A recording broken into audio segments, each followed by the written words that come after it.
मदनपुर नाम का एक बहुत ही सुंदर गांव था, जहां समीर शहर से पढ़ाई करके वापस अपने गांव रिया से शादी करके लौटा था। दोनों बहुत खुशी से रह रहे थे। एक साल बाद रिया गर्भवती हो जाती है। ऐसे ही एक शाम समीर उससे कहता है, देखो रिया, मैं तुम्हारे लिए क्या लेकर आया हूँ। कच्ची कैरी तुम्हें बहुत पसंद है ना? लो खाओ। हाय, खट्टी खट्टी कच्ची कैरी, जल्दी से मुझे खिला दीजिए, बहुत मन कर रहा है। मुझे पता था तुम्हें ये खाने का मन जरूर कर रहा होगा। इसीलिए मैं ले आया। इस समय समीर रिया का बहुत ख्याल रख रहा था। वहीं दूसरी तरफ एक बेहद डरावना भूत इस गांव में आतंक मचाने के लिए आ गया था, जिसके बाद वो कभी पेड़ को उखाड़ देता तो कभी इंसान को हवा में उछाल कर फेंक देता और कहता है, अब इस गांव में मेरा ही खौफ होगा। कोई नहीं बचेगा, किसी को नहीं बख्शूंगा। ऐसा कहकर वो भूत एक आदमी को हवा में उठाकर कहता है, अब तो मरने के लिए तैयार हो जा। वैसे भी तू इतना बुढ़ा हो गया है, और जीकर क्या उखाड़ेगा। ऐसा बोलकर वो भूत उस आदमी की गर्दन को मरोड़कर उसे मार देता है। फिर एक औरत को भी मार देता है। देखते ही देखते पूरे गांव में उस भूत का खौफ पैदा हो जाता है। सभी लोग उससे डरने लगते हैं। वहीं रिया जब घर से बाहर झाड़ू लगाने के लिए निकलती है तो विमला उससे कहती है, अरे रिया, तुम्हें यहाँ घर के बाहर नहीं निकलना चाहिए था इस हालत में। पर क्यों? भला ऐसा क्या हो गया जो मैं घर से बाहर नहीं निकल सकती? लगता है तुम्हें गांव के आतंक के बारे में कुछ भी नहीं पता। कुछ दिनों से एक डरावने भूत ने हमारे गांव पर कब्जा कर लिया है। बेहतर होगा कि तुम घर के अंदर रहकर अपनी बच्ची की रक्षा करो। क्या? मैं नहीं मानती ये भूत भूत, कुछ नहीं होता ये। मैं सच बोल रही हूँ, मेरी बातों को नजरअंदाज मत करना। ये कहकर विमला चली जाती है। कुछ देर बाद समीर अपने दफ्तर से आता है तो रिया उसे विमला की कही बात बता देती है, जिसके बाद समीर कहता है, ये क्या बकवास है रिया, तुम तो जानती हो ना हम इन सब बातों को नहीं मानते और ऐसा कुछ होता भी नहीं है। हाँ, पर विमला ने कहा ये सब मैं तेरी बच्चे की सुरक्षा के लिए कह रही हूँ, वरना वो भूत मुझे भी मार देगा। मैंने भी पहले उसे वही कहा कि मुझे विश्वास नहीं है सब चीजों पर। बिल्कुल ठीक किया तुमने। खैर ये सब छोड़ो और मुझे खाना दो, बहुत तेज भूख लग रही है। जी, आप बैठिए। अगली सुबह रिया गाय को खाना खिलाने के लिए अपने घर से बाहर आ जाती है। तभी वो भूत एक आदमी को मार ही रहा होता है कि उसकी नजर रिया पर पड़ती है, जिसे देखकर तो तुरंत उस आदमी को छोड़ देता है और मदहोश होकर रिया को देखकर कहता है, हाँ, कितनी सुंदर लड़की हमारे गांव में कैसे आ गई। ये तो यहाँ की लगती भी नहीं है, ऊपर से मेरी नजर भी इससे नहीं हट रही है। रिया गाय को खाना खिलाकर घर में वापस चली जाती है। तभी भूत खिड़की से रिया को काम करते हुए देखता है और उस पर मोहित हो जाता है। रिया को अकेला देखकर वो भूत उसके पास जाता है, जिसे देखकर रिया डर जाती है और उसके हाथ से सब्जियां गिर जाती हैं।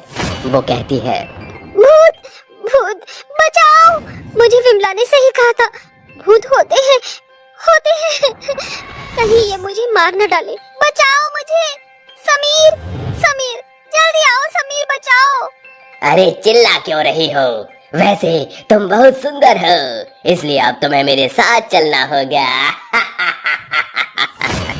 जबरदस्ती रिया का हाथ पकड़कर वो भूत उसे घसीटते हुए ले जा रहा था। तभी समीर अपनी बीवी को इस तरह देखकर कहता है, भूत, भला ये कैसे हो सकता है? छोड़ मेरी बीवी को, मैंने बोला छोड़। भूत रिया को नहीं छोड़ता। फिर समीर उस पर पास पड़ा एक पत्थर मारता है। तभी वो भूत जोर से चिंघाड़ता है, तूने मुझसे पंगा लेकर बहुत बड़ी गलती की है। अब मैं देखता हूँ कि तू मुझे कैसे रोकता है उसको ले जाने से। ये मेरी है। समीर, मुझे बचाओ, हमारे बच्चे को कुछ हो गया तो। ये बोलकर भूत उसके शरीर में घुस जाता है और कहता है, अब बता तो क्या करेगा और अपनी बीबी को कैसे बचाएगा, क्योंकि उसके शरीर पर तो मैंने कब्जा कर लिया है। अब तेरी बीवी का क्या होगा, उसे तो मैं लेकर जाऊंगा। छोड़ दे मेरी बीवी को, वरना मैं तेरे को मार डालूंगा। तू मेरा कुछ नहीं बिगाड़ सकता। वो भूत रिया के पेट में मुक्के मारता है और कहता है, देख तेरे बच्चे को मार डाला, वो तो मर गया होगा। क्यों, आखिर क्यों तुम मेरी बीवी के पीछे पड़े हो? मेरे छोटे से बच्चे ने तुम्हारा क्या बिगाड़ा है? क्या चाहिए तुम्हें? मुझे तुम्हारी बीवी बहुत पसंद है, इसलिए मैं उसे ले जाऊंगा। अगर मैंने जल्दी ही कुछ नहीं किया तो ये मेरी रिया को अपने साथ ले जाएगा। अरे मेरा बच्चा जीवित होगा भी या नहीं, क्या करूं, कैसे बताऊं उसे? तभी भूत रिया के शरीर से बाहर निकलता है और रिया जख्मी हालत में रोते हुए कहती है, समीर मुझे बचा लो, उसके हाथ में मैं नहीं जाना चाहती। तुम चिंता मत करो, मैं तुम्हें बचा लूंगा। समीर उस भूत से लड़ने के लिए गांव वाले लोगों से मदद मांगता है। तभी एक बुढ़िया कहती है, बेटा इस गांव में तुम्हारी मदद कोई नहीं कर सकता, क्योंकि इस भूत ने पहले ही तांत्रिकों को मार डाला है। अब सिर्फ हनुमान जी ही बचा सकते हैं। नहीं, मैं उनकी शरण में नहीं जाऊंगा। पर क्यों बेटा? क्योंकि मैंने उनकी बहुत पूजा की है। 12 साल पहले मैं अपने माता पिता के साथ शहर जा रहा था, तब एक कार एक्सीडेंट हो गया और मेरे माता पिता चल बसे। तभी से मेरा विश्वास उन पर से उठ गया। मुझे जाना होगा, मेरी रिया खतरे में है। समीर रिया को बचाने के लिए भूत की गुफा में जा रहा था। तभी उसके सामने हनुमान जी की मूर्ति पड़ती है, जिसे देखकर वो कहता है, आपने मेरे साथ अन्याय किया है। आप पर भरोसा करके मैं अपनी रिया को नहीं खो सकती, इसलिए मैं आपके पास नहीं आऊंगा। समीर उस गुफा में पहुंच जाता है, देखता है कि रिया के शरीर पर बहुत निशान है। तभी रिया कहती है, समीर मुझे बचा लो और हमारे बच्चे को भी बचा लो। दुष्ट पिशाच कहीं के, छोड़ मेरी रिया को, वरना मैं तेरी वो हालत करूंगा जो तूने सोची भी नहीं होगी। कुछ नहीं कर सकता, ये देख। भूत ये बोलकर रिया के शरीर में फिर से आ जाता है और उस पर जुल्म करने लगता है। कभी चाकू से रिया के शरीर पर निशान बनाता और कभी कुछ करता। ये देखकर समीर रोते हुए कहता है, प्लीज प्लीज छोड़ दो मेरी रिया को, मत मारो, उसके साथ ये सब मत करो, छोड़ दो उसे। उसके सिवा मेरे पास अब और कोई भी नहीं है। रिया नहीं छोड़ूंगा, जा रहा हूँ तेरी रिया को लेकर। बेबस समीर रिया को पकड़ लेता है, लेकिन भूत उसे लात मार देता है।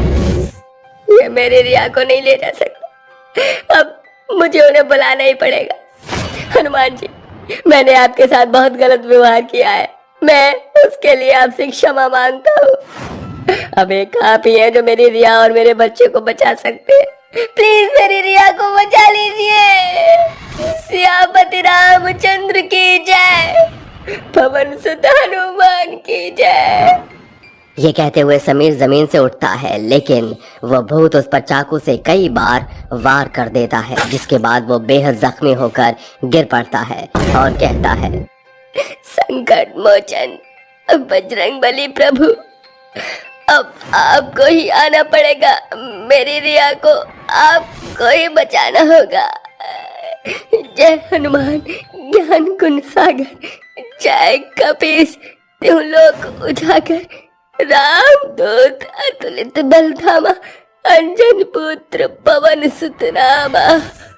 समीर के ऐसा कहते ही हनुमान जी प्रकट होते हैं और अपने गदे से उस भूत को मारते हैं, जिसके बाद वो रिया के शरीर से बाहर आ जाता है। वहीं समीर अंजनी पुत्र के अवतार को देखकर नतमस्तक हो जाता है। हनुमान जी उस भूत को अपनी शक्तियों से मारते हैं और कहते हैं, दुस्साहस पिशाच, तूने एक मासूम गर्भवती औरत पर अत्याचार कर घृणा से भरा पाप किया है, अब तेरा अंत होना निश्चित है।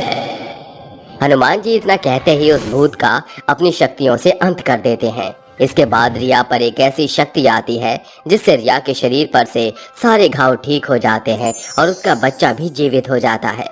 तभी समीर हनुमान जी से माफी मांगता है, जिसके बाद हनुमान जी अदृश्य हो जाते हैं और समीर फिर से उन्हें पूजने लगता है। दोस्तों, यह वीडियो आप कहां से देख रहे हैं, कमेंट करके बताएं। और आपको यह वीडियो अच्छा लगा है तो हमारे चैनल फुकरे बाबा को सब्सक्राइब जरूर करें।